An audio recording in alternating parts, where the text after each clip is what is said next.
Hey everyone, thank you for stopping by my channel today. I am excited because I am going to be talking today about my top 5 Holy Grail non-drugstore high-end products. And I love making lists. I don't know, it just makes me so content. I've already talked about some of my favorite drugstore products. I will link that video down below. This was actually kind of hard. I thought, oh yeah, no problem. My top 5 products, bam, bam, bam, bam, bam.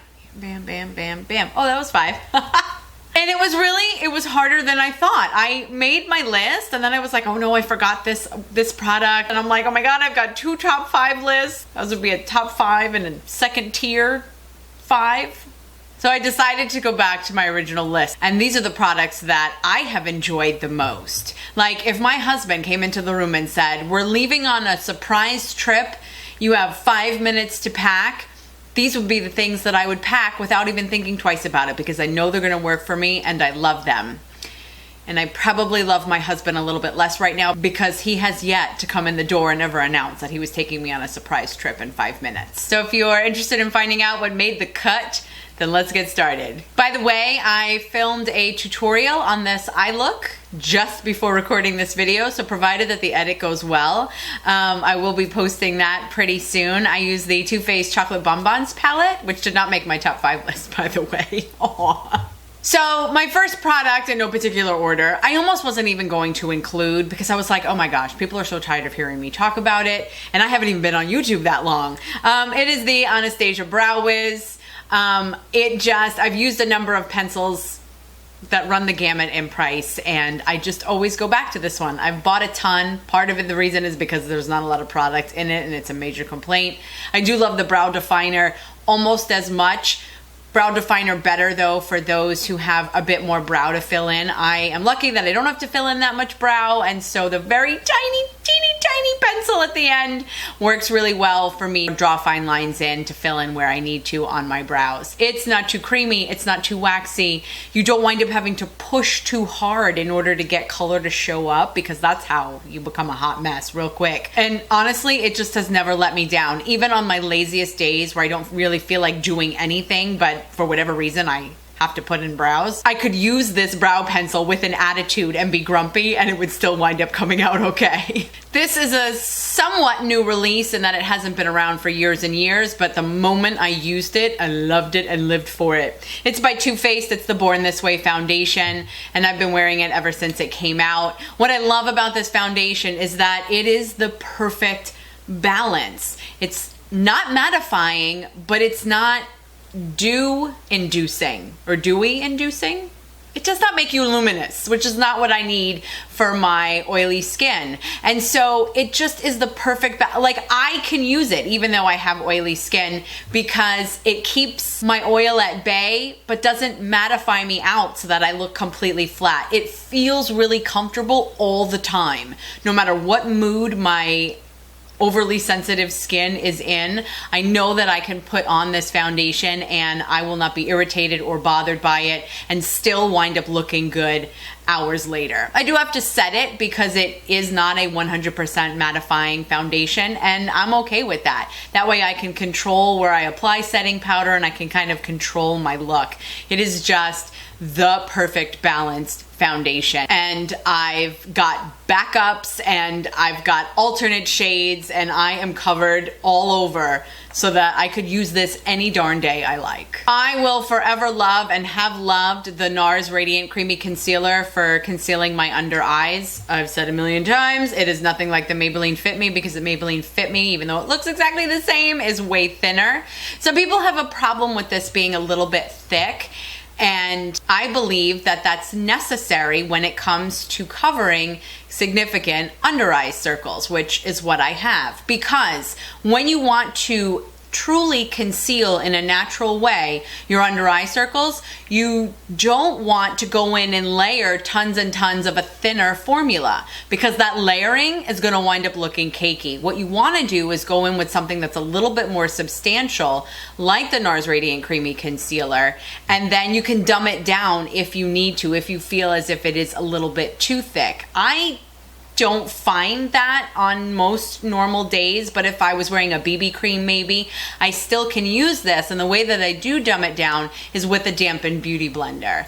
Normally I will take a, hold please. Normally I will take a Morphe F86 brush to blend it in under my eyes. This fits just beautifully underneath my eyes. But if I did feel like I wanted it a little bit less thick, or a little bit thinner, I will just use a dampened beauty blender to blend it in, and that just adds a little bit of moisture so that it reduces the consistency just a little bit. So I feel when you start off with something that's a little bit thicker maybe, you've got a little bit more control, because going from the other end and taking, like I said, a thinner consistency and piling it on in order to get the amount of full coverage that you're looking for is just going to give you cake face, and that's never good on any day of the week. The last two items in my top 5 high-end beauty products are both powders. The first one is by Benefit. It's the Hoola bronzer.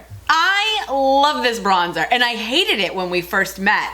The reason I hated it, I actually had 2 reasons to hate it, which is ironic that I would have 2 reasons to be anti-Hoola, and it would make my top 5 list. First of all, I hate the packaging. It's ridiculously bulky. It's just kitschy. I mean, because it's this cardboard and it never likes to close right because it's so flexible, so it winds up getting stuck on itself. The other reason I didn't like it when I first met it was because it swatches awfully both on your finger and on your palm, you know, or on your hand. You can't see it. It's there. You cannot see it. And so I was like, what are you gonna do for me? You're not gonna do anything for me. You barely show up anywhere. And yet, it shows up beautifully on the face. The reason I absolutely love Hoola bronzer though is because, actually let me show you. I've already hit pan. This isn't my first one. This is the perfect balance between warm and cool when it comes to a bronzer, which means that you can both use it to contour as well as do an all over bronzing. It works both ways. Sometimes contour powders are a little too cool, so you don't want to apply that all over. Other times they're just a little bit too warm and it would look unnatural in the hollows of your cheeks. I am wearing it today as my contour, but like I said, if I'm just having an easygoing day, I can so quickly and easily use it to all over bronze my face, and it looks subtle, natural, and exactly what I would be looking for.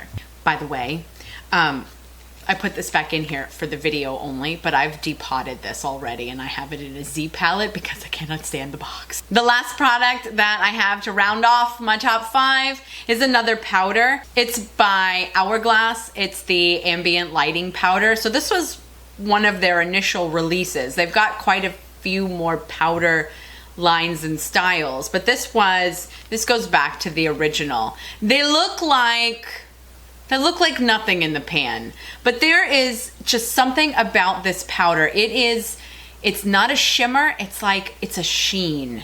And the way they've designed and created the powder, I guess the term you would use is that it's so finely milled.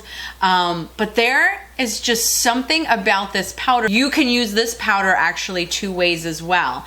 I primarily bought it to use it as a highlighter because I don't want a highlighter that's too strong. And this has just enough sheen to give me the highlight on my cheekbones. But for me, like I said, who's got oily skin, I don't want a major highlighter. I don't want to put my glow on from across the street. So this worked really, really well just to give me just a really subtle highlight. But also you can use it as a setting powder. So for example, if you've used a super mattifying foundation, or you're getting ready for a situation which might call for not being 100% flat matte, you know, like a barbecue or something where you're going to be outdoors, you know, you don't want to look like chalk when you attend that event.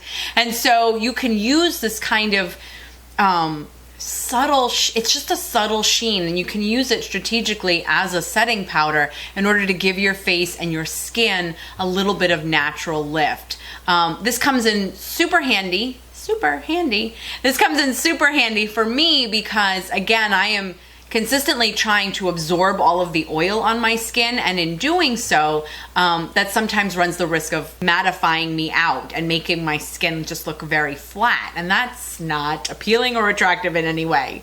And so I can use this powder then to kind of restore some life back into my skin, yet still deal with the oil at the same time. I've got one bonus item, so I'm already cheating. Like I said, there's like no rules. The rule on my channel is there's no rules. I want to talk really briefly about a high-end product that I've actually been using for a really long time, which I don't really find many people like. So I didn't want to include it in my top 5 because I didn't want to make it a suggestion if many of you weren't going to like it, which has been my experience, but I had to be true to myself too, and I couldn't leave it out. It's the mascara by Dior. This is the Dior Show, but the blackout version. So they've got the regular Dior Show. I love the blackout mascara because the wand, honestly, I feel like is more major than the original Dior Show.